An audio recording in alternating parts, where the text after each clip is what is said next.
Does Arsenal stand a chance of beating Tottenham? What are the expectations of every Arsenal fan worldwide? These are some of the questions that we are going to tackle on this video. And on this video also, I'm going to give you statistics of how the game has been, or how every time we've met with Tottenham, how many times we've met with Tottenham, and who has won what, who has won how many matches, who has drawn, who has lost how many matches. So sit in tight, let's do this. Ladies and gentlemen, I go by the name Mr. Joe, and of course I am Arsenal fan number one. Yes, sir. So today the question that everybody is asking themselves, do we stand a chance of winning against Tottenham? And this is because of the fact that we are facing so many injuries as Arsenal. And also we are missing a key person, a key man on the midfield. That is none other than Declan Rice, who would have really helped us to have that game changer moment from him as an Arsenal player on the midfield. Our captain Odegaard is injured, and of course they are saying that he could be out for like around 3 weeks before he could even play the next match. So which means he's gonna miss this game against Tottenham, and of course the game against Atlanta, the game against Man City, and a couple of like 2 or 3 games before he is back. And of course you understand, when a player comes from the injury, the coach always takes some time before even gives him that full role of playing all the matches. So we also have Merino, who got injured, so definitely is not going to play on this game. And we also have Declan Rice, who was given a second yellow card, which led to a red card, which led to him being suspended on 1 match. And that match is Arsenal against Tottenham. We also have a couple of players who are also injured, but mostly maybe on the defense. That is Calafiori. There was rumors that Timber also was injured, but we are yet to confirm on the rumors. But again, now the question is this: do we stand a chance of beating Tottenham, even having this squad as it is? Okay. The other question is this: who are the players that are going to be given that opportunity to play on the midfield, bearing in mind the crisis that we are facing right now? Now, who are these players that we have with us that can play on that position? Now, these are a couple of scenarios that are going to happen, because Rice is not there, Odegaard is not there, Merino is not there. Remember, we took Vieira on loan, so which means we are left with only a few options on that midfield for us to be even be that competitive. Okay. Now, this is going to be just what you are going to assume that is going to take place in the next coming game, that is against Tottenham. On the midfield, we assume that Partey, who is very fit and has played all the matches that we have played from the beginning of the season, those 3 matches. On this 4th match, we believe that Partey is going to begin. And then, of course, Jorginho is going to be given that opportunity to play. This is my own perception, by the way, or my own anticipation. My own anticipation is that Jorginho is going to be given that role. And since we have a couple of players that could play on that midfield, there's a couple of combinations that you could have.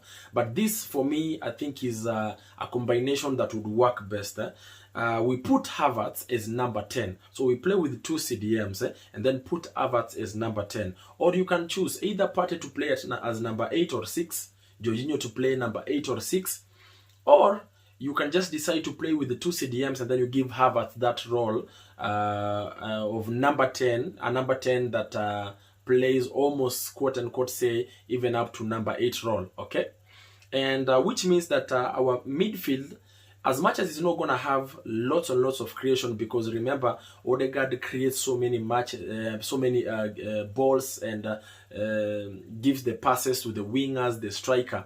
So it means that we will have a very compact midfield, and we'll also have Havertz, who will be given that role to play and try to create balls. It's not an easy role, but he's played there before and he can actually play there. What I know that is going to be a problem if he is given that opportunity to play at number 8. That is when the problem is, because we've tried it last season and it never worked. Okay. And then, of course, we start with the Trossard as false 9. So we give Trossard as false 9, and then we give Martinelli on the left wing. Or you can decide and say even put Sterling on the left wing to begin. Or alternatively, you can even say, let's put Sterling on the bench. We start with Martinelli and Saka on the right wing, so that we get to keep on gauging and see how the game is going to be, and then Sterling comes back in later on. So these are some of the options. The other alternative that you could do, or Arteta could do, basically is say, for instance, with Zinchenko also can play on that role. So if Timber is also okay, can also play on that role. Remember, Zinchenko can play on that role of number 10 because he has played there before, so he can actually be given that. But for me, I would say let's go with Havertz because naturally he has played on that number a couple of times.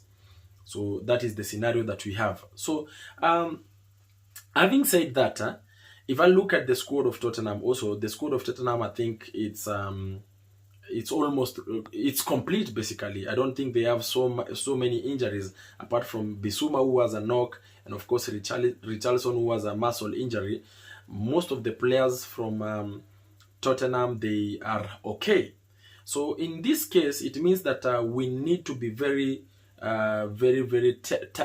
tactful. Arteta needs to be very tactful even as he's going to play against Tottenham, because as it is right now, he needs to understand that we are in quote unquote a simple or maybe a major, I don't know, crisis, depending with how you view it as an Arsenal fan.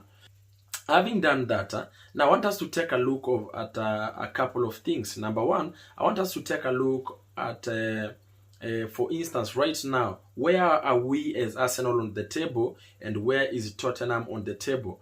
As it is, Arsenal has played 3 matches and we have won 2 and drawn 1, and we are at number 6. Tottenham has played 3 matches also. I think Tottenham is at number 13. And then another thing that I wanna take you through, guys. I want us to look at the history of how we've played with Tottenham head to head. In this case, I'm gonna take statistics from 2010 till now. We have played a number of matches, and out of the matches that you have played, Arsenal has won 14 matches, and Tottenham has won 11 matches. That is from 2010 till now. We have had 8 draws with the Tottenham. 8 draws with Tottenham. So this is 14 wins for Arsenal, 11 wins for Tottenham, and 8 draws for both of us now. That is since 2010 till now. If I check like 5 matches that we've played with Tottenham before, last season we played with Tottenham away, we won 3-2. Remember that game, we were 3-0 up and they almost came for all the goals. And we remember what David Raya did to us that day. He had a blunder, but of course had so many saves that he did for us on that specific day. We've also played with the Tottenham. That is the first league of last season. We beat them we got a draw of 2-2. We got a draw of 2-2. And I remember that game, Jorginho, we were leading that game. I think when Jorginho was brought in, yeah, he slipped in the middle of the pitch, lost the ball, and that is one of the reasons as to why Tottenham was able to equalize. Anyway, that is just by the way. We played with them on that is 2023 season, 2023 now, 2022-2023. We played with them, and of course we beat them 2-0, and we also beat them 3-1 home. Away we beat them 2-0, home we beat them 3-1. And the 5th match or that previous season, 2021-2022, Tottenham beat us 3-0. At their pitch, and we also beat them 3-1 at the Emirates. So those are 6 matches. I was supposed to do 5, but I've done 6 matches for the last 3 seasons that we've met with Tottenham. So what does it tell you basically? It's a derby that is so much hyped, and a derby that every team doesn't want to lose. Every team wants to win, and that is why you see even the margin of between who has won the most. Because since 2010 we have only won 14, they have won 11, so a difference of like 3 matches, and draws have been 8. So which means it's a very highly rated derby. This can go either way. But what we are saying as Arsenal fans is that this is one of those games that is gonna be a determinant if we are serious in it for this season. I know the season is very early. We're still very early, still way early for us to say that we will win or not win.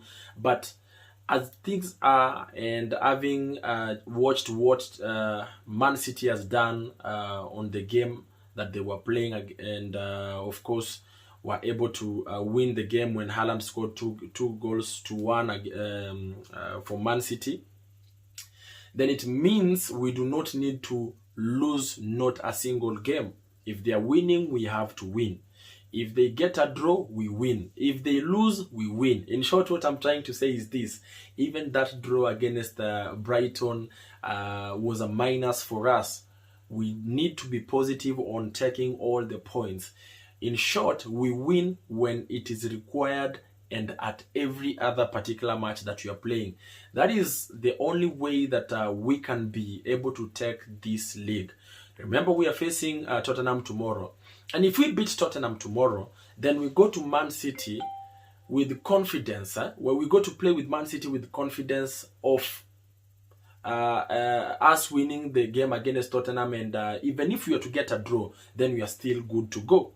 But in this case, we beat Tottenham, we try and beat Atlanta, and then of course we go to we meet with Man City. If we can win them or even draw, we will be good to go.